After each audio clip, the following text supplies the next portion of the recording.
Gabriel, I'm so glad you stopped by. Sorry it's been a while, Grandma. Not at all. Give us a kiss. Now come and sit down. Tell me how you're doing.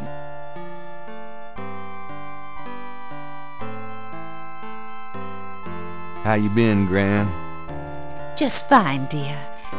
I'm sorry I bothered you at work, but I was hoping you'd get a chance to go through your father's things in the attic. Don't be silly. You can call me anytime.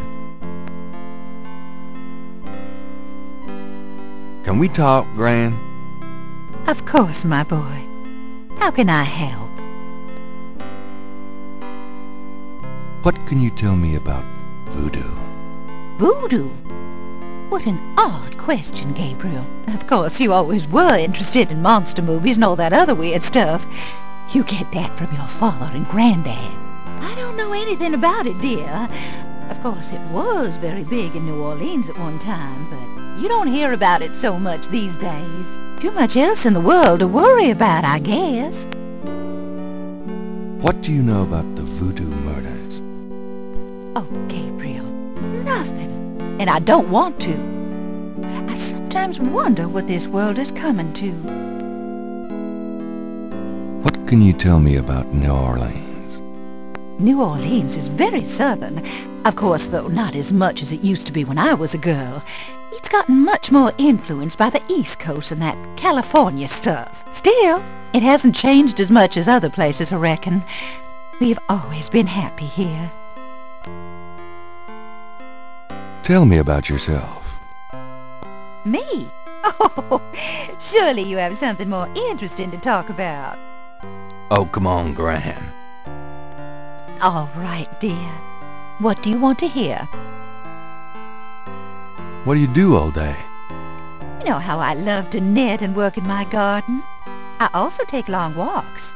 It's the only way to keep an old body like mine from stiffening up. You're not old. Oh, don't be foolish. I'm older than the hills. Tell me about before you met Granddaddy. Well, you know I was born Rebecca Wright. My daddy owned a lot of land outside of town. We grew peas, corn, cotton, all kinds of things. It was a good childhood, but my father was very strict. He didn't much let me out of his sight. Tell me how you met Granddaddy. I met Harrison at a church revival. There was a traveling preacher back then, a big fella named Reverend Jim. I even remember his slogan, "Come to me to find your way." Your granddad was sitting right behind me and my girlfriend Alma, and at one point, old Reverend Jim was flinging his hair around with his fire and brimstone antics, and a piece of it, one of those small add-on do's for man, went flying off. I swear, Harrison and I were the only ones that noticed. We both started laughing to beat the band. Everyone looked at us like we were a couple of loonies. It was then I knew that he was for me. How you feeling these days? Fit as a fiddle, and don't you worry your head about it. Just tell me anything at all. I had your father when I was 22. The doctors told me I couldn't have any more after him, so I'm afraid I spoiled him rotten. I never loved any man but your grandfather, and I never will. I hate to admit it, but I was a jealous little thing when your granddad and I were younger. I loved him so ferociously, and he did attract the eyes of the ladies, whether he wanted to or not. I get lonely sometimes, but I have lots of girlfriends in the neighborhood. I call one of them if I'm feeling blue. I wish you'd settle down and give me a great-grandchild. Oh, Gran. Oh, nothing, never mind. All right, dear. Tell me about our family. Who would you like to hear about? Your granddad, your father, or your mother? Tell me something about Granddad. Your granddad immigrated to America when he was 21. He worked his way through school, met and married me, and we had your father, Philip. Tell me something about Granddad. Your granddad supported me and your father with bookkeeping. I'll tell you what, though, he hated every minute of it. Didn't really like bookkeeping one bit. Maybe that was why he had the worst luck with jobs. The nights he'd come home afraid to tell me he'd lost another. And I would tell him. It didn't matter to me. But he felt ashamed, Gabriel. Tell me something about Granddad. Harrison was only 36 when he died. Your father was 8 years old at the time. Your granddad was hit by a streetcar in the business district. Took me nearly a year to believe he was really gone. I'm sorry, Gran. I know you are, dear. Tell me something about Granddad. Did you know that your granddad was a poet? He was! He wrote the most beautiful poetry for me when we were courting. I always thought he should have done something with that gift. But he was such a practical man. Didn't believe in chasing after dreams. Tell me about my father. Your father was my only child. How we adored him. Philip suffered from terrible nightmares, just like your granddad did. They were 2 peas in a pod. Tell me about my father.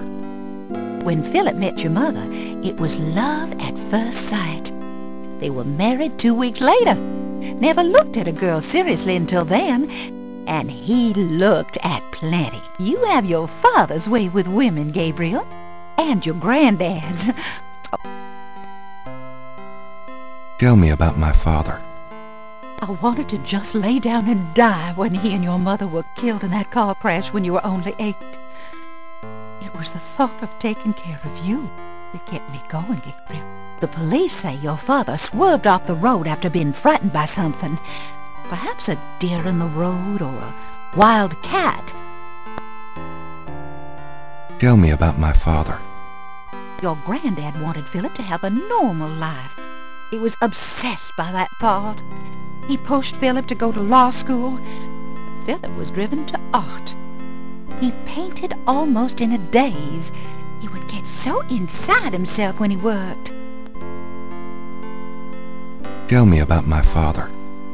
He always hated it that it was Margaret's money that supported the 3 of you when his painting couldn't. I kept telling him, try something more cheerful, like a landscape or 2. But he couldn't do it. His work was just too dark and disturbing for the public, you know. Tell me about my mother. Your mother was Margaret Templeton when your father met her. She came from a very wealthy Creole family in New Orleans. She was beautiful and reckless. She was madly in love with your father, of course, but I also think she liked defying her family. Since you're so interested in family history these days, why don't you go by St. Louis Cemetery No. 1 and visit the family tomb? It would be a sweet gesture. Maybe I will. Tell me about my mother. Your mother's family refused to give her money after the marriage. All she had left was a modest trust fund from a great-aunt, who happened to like Philip.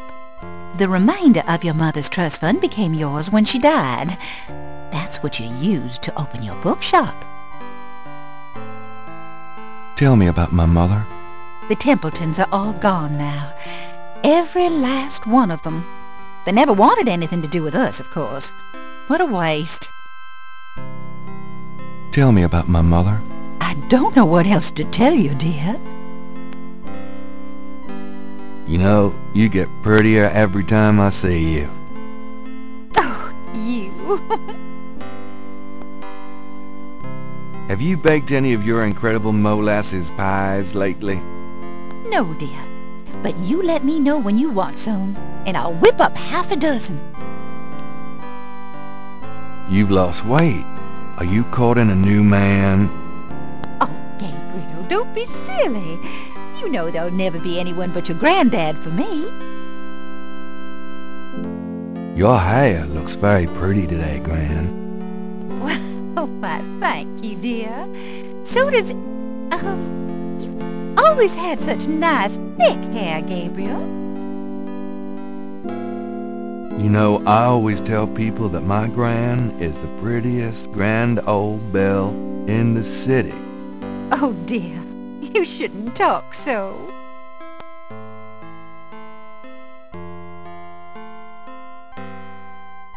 I'm going to go up to the attic, Gran. Be careful of the dust.